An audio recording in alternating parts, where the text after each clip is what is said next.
So the new National Stars pack just dropped today. And I can't lie, Konami have done that thing again, where they give you hope with one hand and slap you with probability with the other. Because on paper, this pack actually looks very interesting. We've got Showtime Gregor Kobel as an attacking goalkeeper with GK Spirit Roar, Memphis Depay as a deep-lying forward with phenomenal finishing, Mikel Merino as a hole player with low screamer, Alexander Sørloth as a target man with bullet header, Noni Madueke as a prolific winger with acceleration burst, Mateo Kovačić as a box-to-box with visionary pass, and finally Cristian Romero as a destroyer with aerial fort. Now, if you just heard all those names and said, "Wow, this pack sounds stacked," relax. Because Konami then remembered they are Konami and decided to put these guys in a 200-player pack and give us 28 chance deals. 28 in a 200-player pack. That is not generosity, that is a social experiment. That is basically Konami standing in front of us like, let's see how much hope the human mind can hold before it collapses. And yes, there is the little consolation prize. If after 22 spins your account has been used as a public toilet by luck, you get a selection contract. So this video is for exactly that scenario. If Konami decides that your 28 spins should bring you nothing but 3-star left backs and emotional damage, who should you actually pick with the selection contract? Who is the best value? Who is unique? Who is actually cracked? And who is just a fancy card design with a dream and no end product? Let's get into it. We're starting with the player that, for a lot of people, is probably the main prize of the pack. Gregor Kobel.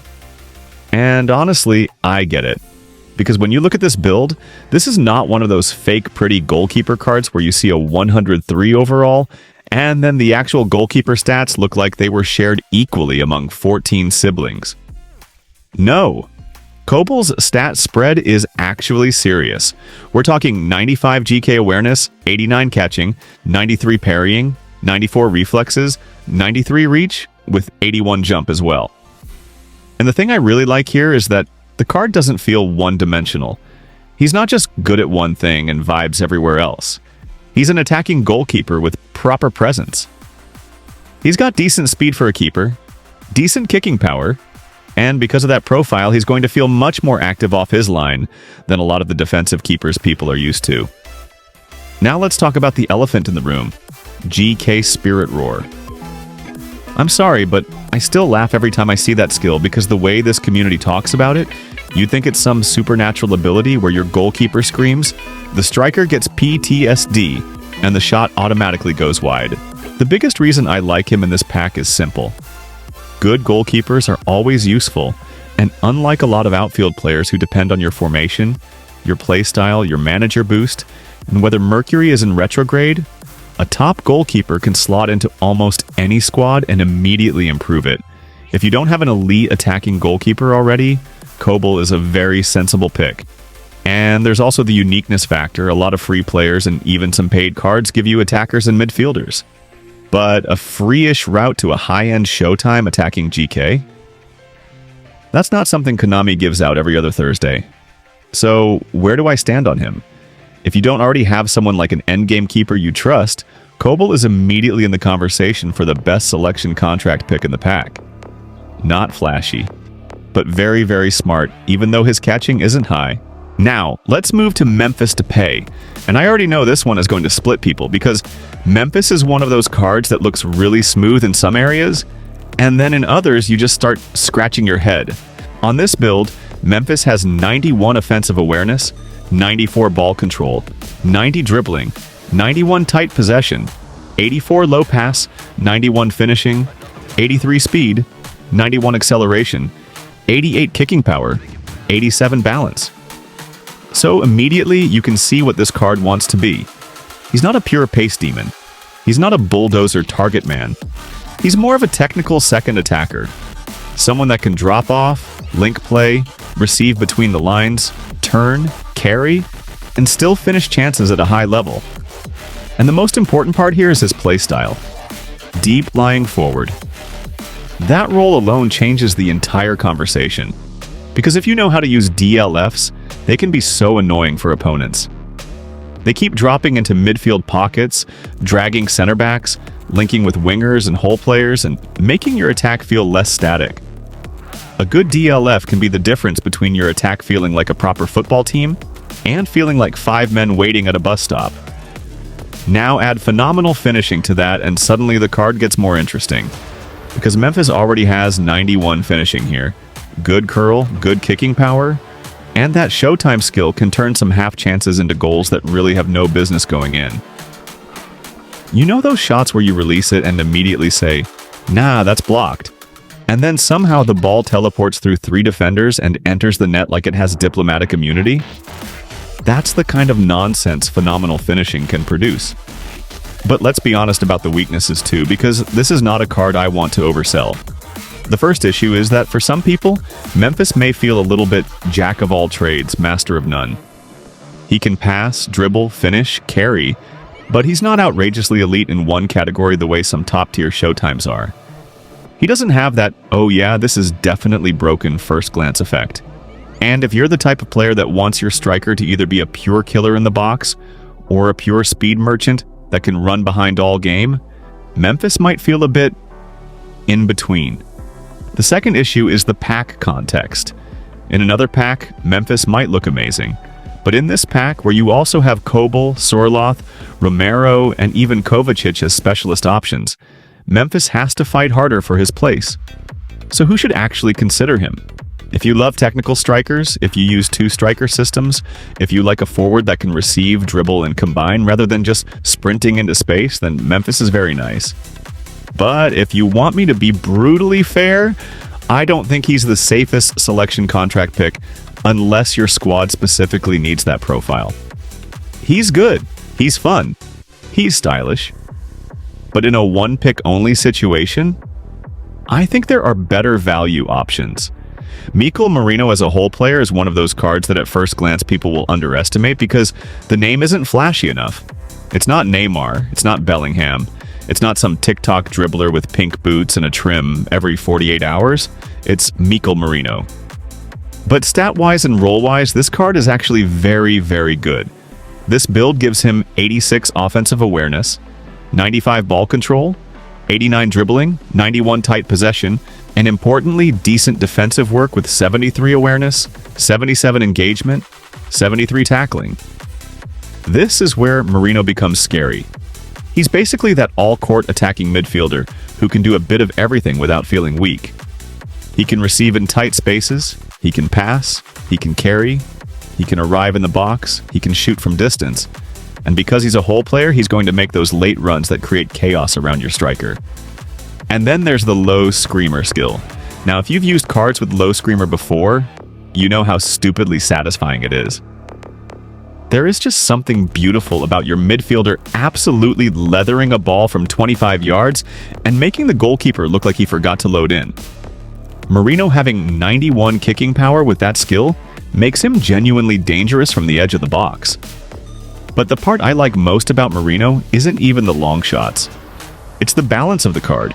This doesn't feel like a luxury card that only works in one exact setup. He can play as an AMF, he can probably do a job as a more advanced CMF, and in certain setups he can even feel like a hybrid between an attacking midfielder and a physical box-crashing second-wave runner.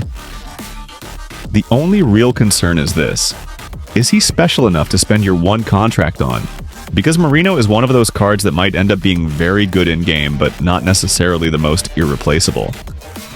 If you already have free or paid hole players you love, maybe guys like free Bellingham types, some good AMFs, or technical midfielders with good passing and stamina, then Merino becomes less urgent. But if you need a midfielder that can genuinely contribute in every phase and not just exist as cardio in the middle third, Merino is a very respectable pick. I'd say he's one of the more underrated cards in the pack. Alright, let's address the demon in the room, Alexander Sorloth with Bullet Header. This card is not here to play tiki-taka. He is not here to perform samba football. He is not here to discuss the philosophy of positional play. This man is here for one thing and one thing only: crosses, chaos, and emotional destruction. On this build, Sorloth has 92 offensive awareness, 92 finishing, 87 heading, 90 speed, 88 acceleration, 90 kicking power, 88 physical contact, 83 jump. And if you've been paying attention, yes, I just said 90 speed and 88 acceleration on a target man with 88 physical contact and bullet header. That is absolutely disgusting. Because usually with target men, the trade-off is obvious. You get size, physicality, aerial threat, but then when the ball goes to feet, it feels like you're trying to turn a fridge. Sørloth still isn't a dribbling merchant, of course, but this build gives him enough pace and enough sharpness that he doesn't feel like a statue. That matters a lot. It means he's not just a spam crosses and pray striker. He can actually threaten the line, attack space, bully defenders, and finish normally too. And then there's bullet header, which is just one of those Showtime skills that can make defenders question their career choices. If you play out wide, if you use fullbacks with pinpoint crossing, if you like whipping early balls in, or if your entire football ideology is if God didn't want me to cross, why did he invent Sørloth?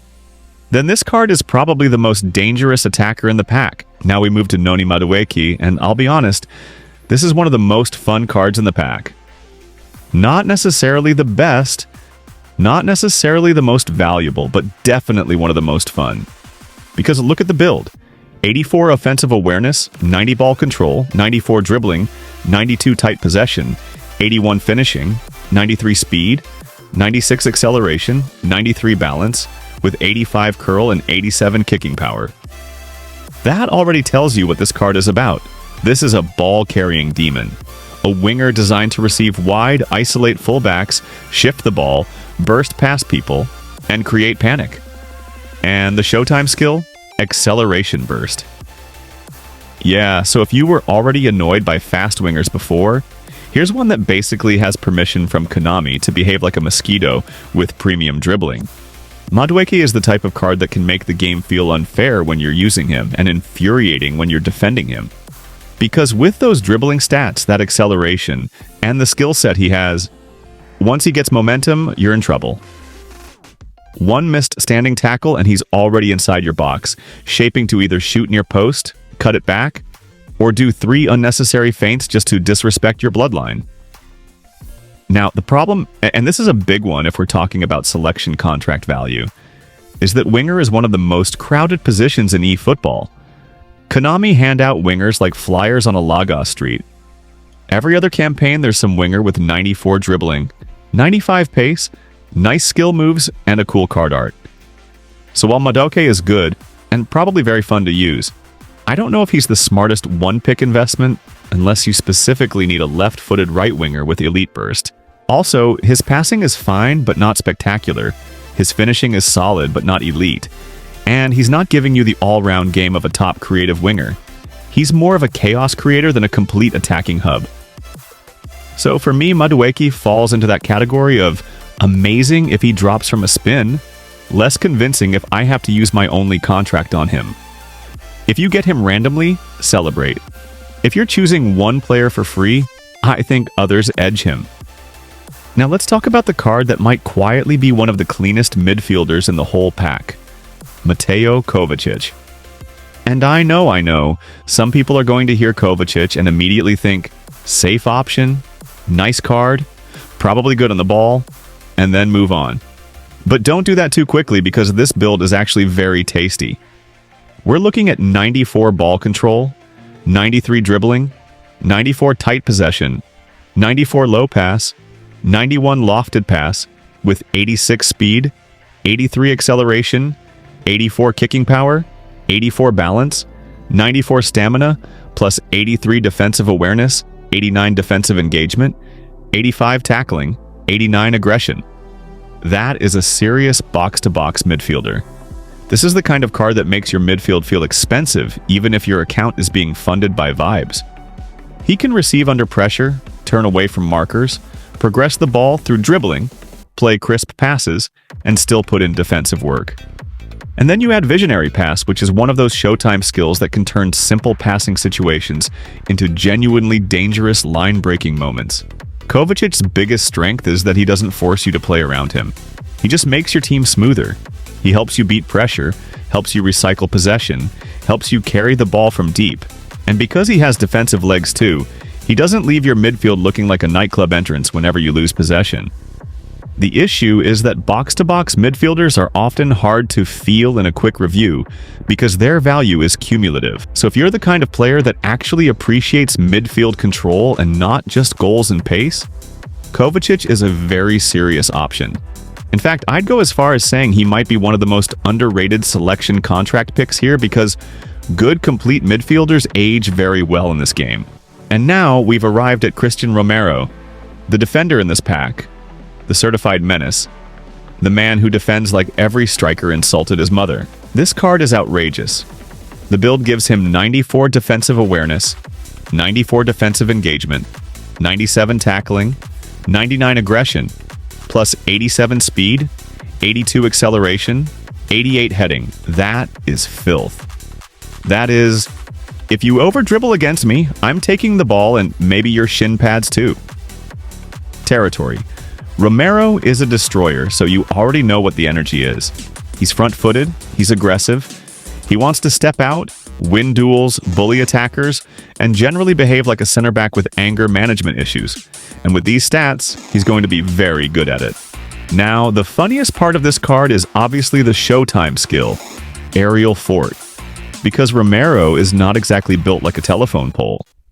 He's not one of those giant center backs where you look at them and immediately know they'll win every header by default. He's on the shorter side for an elite center back, and that's exactly why this is so funny. Konami basically looked at the height issue and said, you know what? Let's give him a supernatural anti-aircraft system.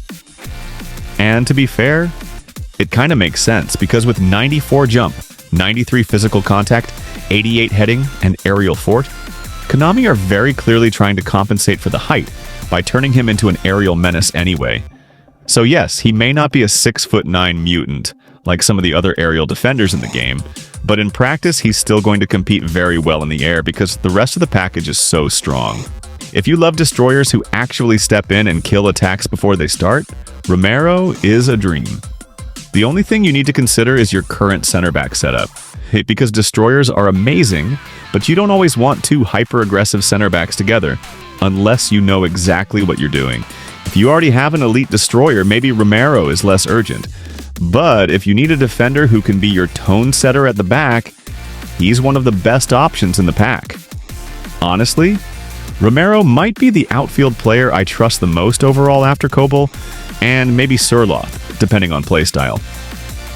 So yeah, that's my full breakdown of the National Stars Showtime pack, and more importantly, who I think you should pick with the selection contract if Konami decides to use your 28 chance deals as a comedy sketch.